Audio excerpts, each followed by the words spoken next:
आज के सेशन में हम लोग का स्टार्ट करेंगे जैक्सन क्रॉस सिलेंडर। अभी जैक्सन क्रॉस सिलेंडर का बेसिकली यूज कहाँ कर रहे होते हैं हम लोग, जब मोनोकुलर सब्जेक्टिव रिफ्रैक्शन हम लोग पढ़े थे तो उसमें हम लोग देखे थे कि मोनोकुलर सब्जेक्टिव रिफ्रैक्शन में सिलेंडर का फाइंड आउट करना था।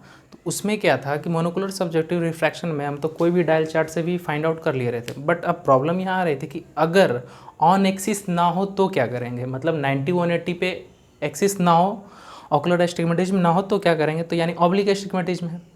अब अगर ऑब्लिक एक्सिस है तो उसके लिए क्या है, जेसीसी। अभी जेसीसी का अगर हम बात करें तो basically Jackson cross cylinder, gross में बोला जाए तो ये क्रॉस सिलेंडर कंपाउंड है, जो कि हम लोग पहले भी देख चुके हैं कि क्रॉस सिलेंडर होता क्या है। ये जैक्सन के द्वारा दिया गया था। अगर इसका थोड़ा सा हम हिस्ट्री देखें, हिस्ट्री पार्ट देखें, तो ये जैक्सन के द्वारा एक्चुअली नहीं था। ये क्रॉस सिलेंडर ऑलरेडी इन एक ग्रॉस वैल्यू देखा जाए तो 1849 के अप्रॉक्स में ये स्टॉक के द्वारा यूज किया गया था। स्टॉक ने इसका यूज किया था फर्स्ट टाइम क्रॉस सिलेंडर का। तो वो क्यों किया था, तो वो एक्चुअली उस टाइम क्या कर रहा था, बहुत सारा वेरिएबल पावर के लिए वो उसमें यूज कर रहा था। जैसे उस टाइम उसने क्या किया था, +4 और ±4 डी सील का यूज कर रहा था। इसका क्या मतलब, अगर इसको स्फेरिकल कंपाउंड में हम बदले तो ये स्फेरोसील में बदल जाएगा। तो स्फेरिकोसील में जब बदलेगा तो +-4 का ये मतलब है कि +4 डी स्फेरिकल -8 सील का यूज हो रहा होगा। तो इससे क्या होता, अलग अलग वेरिएशन के पावर से हम लोग बहुत सारा वेरिएशन का पावर इससे निकाल सकते हैं। तो उस टाइम क्या था कि ये बेसिकली बस इसी काम के लिए यूज होता था, बस पावर के फाइंड आउट के लिए, और उसका कोई यूज ही नहीं था। जैक्सन ने क्या किया, अप्रॉक्सीमेटली 19 सेंचुरी के अप्रॉक्स, मीन्स 1887 के अप्रॉक्स, जैक्सन ने इसको पावर में यूज करना शुरू किया। अब पावर में ये जैक्सन जब यूज कर रहा था तो उस समय क्या था, एक और साइंटिस्ट आया और 1907 के टाइम, मतलब उसने क्या किया, जैक्सन भी इसका पावर में ही यूज कर रहा था। तो उसके बाद 1907 के अप्रॉक्स में जब आया तो उसने 1907 में जब ये एक्सिस का ये निकाला कि क्रॉस सिलेंडर से हम लोग एक्सिस भी फाइंड आउट कर सकते हैं। तो ये ग्रॉस डाटा हुआ कि ये इसका हिस्ट्री है। तो जब एक्सिस भी फाइंड आउट कर सकते हैं उसके बाद ये बहुत तेज़ी से फेमस हुआ, और इतना फेमस हुआ ये क्रॉस सिलेंडर कि आज मॉडर्न में भी हम लोग यूज कर रहे होते हैं इसका। तो अभी हम लोग देखते हैं कि जैक्सन क्रॉस सिलेंडर का बेसिकली मतलब ये होता कैसा, ये का फंक्शन कैसा कर रहा होता है। तो ये जैक्सन क्रॉस सिलेंडर है। अगर हम इसका बात करें तो सपोज ये क्रॉस सिलेंडर ऐसा एक सर्कल होता है,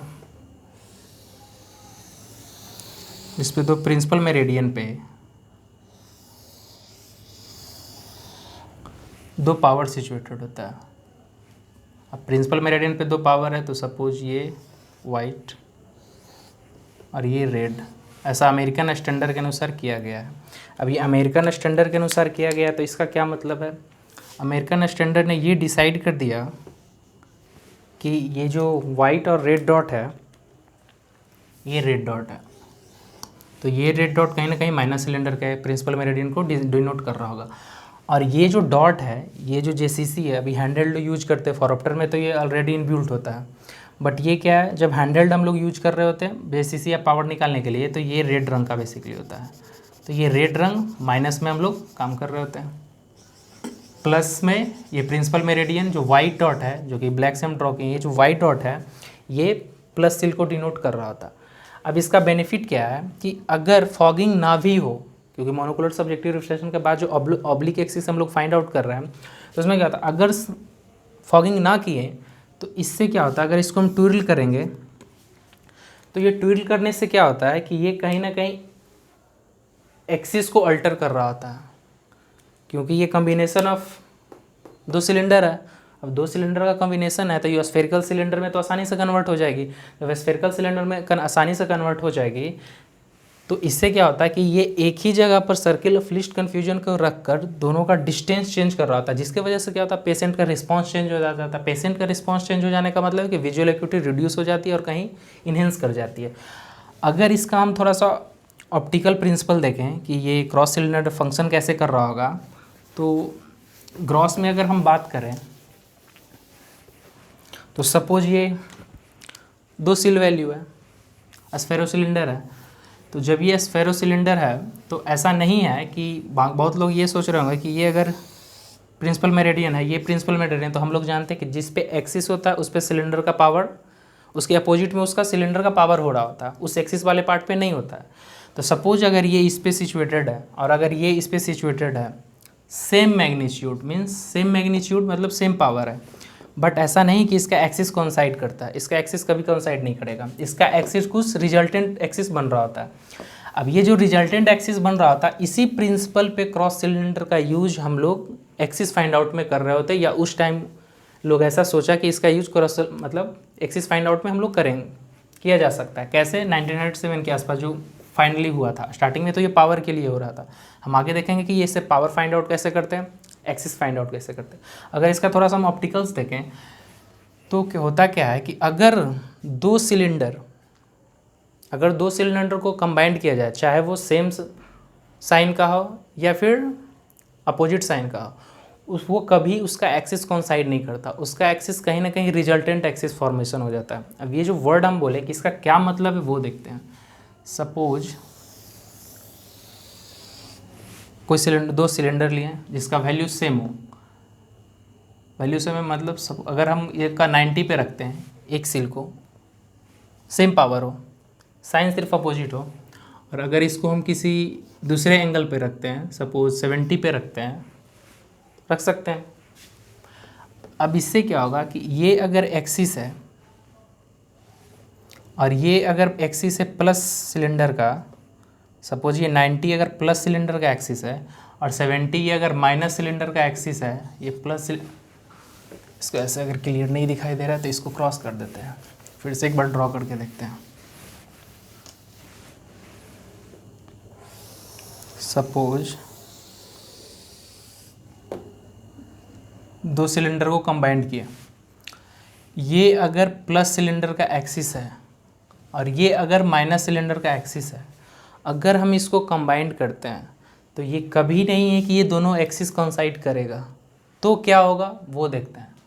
और यही प्रिंसिपल जेसीसी में फॉलो करते हैं हम लोग एक्सिस फाइंड आउट करने के लिए और पावर भी फाइंड आउट करने के लिए। कहीं ना कहीं ये जब जेसीसी का भी आगे कॉम्बिनेशन देखेंगे, ये थोड़ा पहले हम इसलिए डिस्कस करते रहे ताकि ऑप्टिकल प्रिंसिपल आप समझ जाओ तो जेसीसी आसानी से समझ पाओगे, क्योंकि जेसीसी करना कभी कभी आगे बताएंगे कि जेसीसी का फाइनल कंक्लूजन क्या निकलता है। कहीं ना कहीं लोग जेसीसी जब कर रहे होते हैं तो उसका रिजल्ट कहीं ना कहीं वेरी कर जाता है, क्यों? ये ऑप्टिकल प्रिंसिपल न जानने की वजह से। तो ये 90 अगर है, ये अगर 80 है, अगर ये 90 है, अगर ये माइनस सिलेंडर है, माइनस सिल का वैल्यू है, और ये अगर प्लस सिल का एक्सिस है, तो इसका ये जो डॉटेड लाइन है जो दिख रहा है, और इसका ये जो है डॉटेड लाइन, ये माइनस का और ये प्लस का, तो इसका एक्सिस कॉन्साइड नहीं करेगा। इसका एक्सिस क्या होगा? इसका एक्सिस एक रिजल्टेंट एक्सिस बनेगा, जो कि ये दोनों जो ओरिजिनल एक्सिस है उसके अपोजिट में 45 डिग्री एंगल को सिचुएट कर रहा होगा, जो इसका बीच का एक्सिस होगा। अब ये क्या मैंने कहा शायद नहीं समझ पाए हो। ऐसा समझो, हम ये कह रहे हैं कि ये दोनों ओरिजिनल एक्सिस है, ये प्लस सिलेंडर का एक्सिस है, ये माइनस सिलेंडर का एक्सिस है, ऐसा हम लिए हैं। अब क्या करेंगे, ये दोनों को अगर कुछ एंगल से ये सेपरेट है, क्योंकि हम एक्चुअली कर क्या रहे हैं कि जब हम एस्टिग्मेटिज्म फाइंड आउट करेंगे, ऑब्लिक एस्टिग्मेटिज्म, उस टाइम कहीं ना कहीं हम यही प्रिंसिपल प्ले कर रहे होंगे। तो वहाँ जाने से पहले हम थोड़ा ये डिस्कस कर लेते हैं कि ऐसा है कि अगर ये दोनों एंगल कुछ एंगल से सेपरेटेड है, तो इसका जो प्लस सिलेंडर का जो रिजल्टेंट एक्सिस आएगा वो इस माइनस वाले सिलेंडर के एक्सिस के जो बीच में जो एक्सिस होगा इससे 45 डिग्री बना रहा होगा, ये प्लस सिलेंडर का एक्सिस आ रहा होगा। अब ये कैसे आएगा वो देखते हैं। तो इसी टाइम अगर हम पास्कल का थ्योरी देखें, पास्कल इसी पे थ्योरी दिया था, क्योंकि उस टाइम क्या था कि दो जब सिलेंडर को मैच किया जाता है तो इसका जो रिजल्टेंट सिलेंडर जो स्ट्रेंथ डिसाइड किया जाता है वो डिसाइड किया जाता है